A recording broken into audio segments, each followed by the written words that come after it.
Kapatid, may ganitong gusali rin ba kayo sa inyong paaralan? O napapansin nyo rin ba yung mga ganitong klaseng disenyo sa mga dingding, haligi at bintana ng mga classroom na napuntahan ninyo? Marahil nung nakita nyo ito ay akalain nyong normal lang itong bahagi ng isang silid-aralan. Pero alam nyo bang maituturing itong pamana ng kasaysayan? Ito ay isang Gabaldon School Building.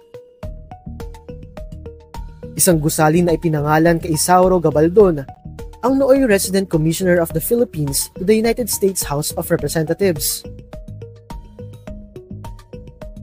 Oo kapatid, ang mga gusaling ito ay nakatayo na noon pang 1908 hanggang 1915, panahon ng American occupation sa bansa. Si Gabaldon ang may akda ng Gabaldon Law na naging daan sa pagpapatayo ng mga silid-aralan ng mga pampublikong paaralan sa buong bansa. Kapansin-pansin ang disenyo nito na halaw sa bahay kubo at bahay na bato na inakma sa klima na mayroon ng ating bansa. Dito nga sa Marilao Central Integrated School sa Bulacan, kitang-kita pa rin ang bakas ng orihinal na wangis nito.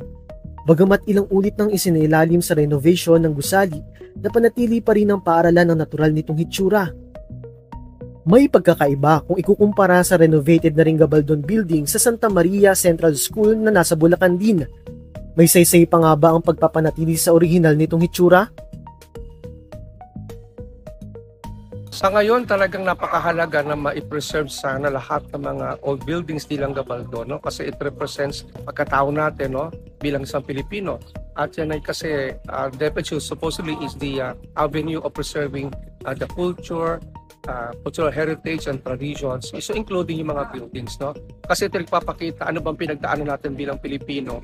Ito yung mga nagpapakita sa atin na before that talagang may education na. Ibig sabihin, bahagi ng buhay natin kasi yung mga buildings na yan. It represents our identity kasi bilang isang Pilipino. Tadtad na ito ng paintings at pinalitan na rin ng mga bintana ng ibang materyales, hindi gaya sa tradisyonal na bintana na may kapis shell. Hindi na rin ito ginagamit bilang silid-aralan. Nagsisilbi na ito sa ngayon bilang opisina at function hall.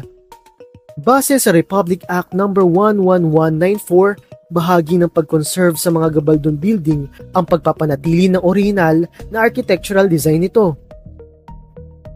Ngunit minsay hindi maiwasan na ito'y makumpirmiso dahil sa ilang mga sitwasyon. Bilang kalaban kasi ng preservation yung praktikalidad at saka yung pangangailangan sa makabagong panahon. Pero kung sabi na nga natin, kung mahalaga talaga sa atin ang ating kultura, ang ating kasaysayan, ang ating pinagmulan, dapat nagawa ng paraan na may preserve ito na naibigay ang pangangailangan na hindi naman na isakripisyo itong ating mga sinasabi na mga bagay na naglalarawan sa atin din at isang Pilipino. Mahalaga at kinakailangang magampanan ng buo at tuloy-tuloy ng pamahalaan ang pagkonserba sa mga pamanang kultural katulad ng mga Gabaldon.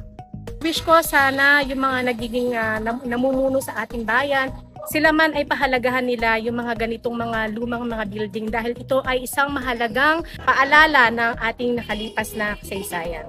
Kailangan natin ang malaking gampanin ng nasa itaas para tubalaw ang nasa ibaba para makabuo ng isang pamayanan na nagpapanatili at nagpapahalaga sa ating cultural heritage tulad ng mga old buildings, tulad ng Gabaldon Building at matatanda pang mga gusali na meron pa sa isang.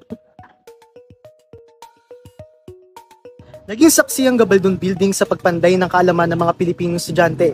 Ngayong Heritage Month, alalahanin ng saysay ng kasaysayan. Maging maalam, mag-subscribe at i-follow lang ang social media pages ng News 5. Ako si Louie Orhino, News 5 Digital.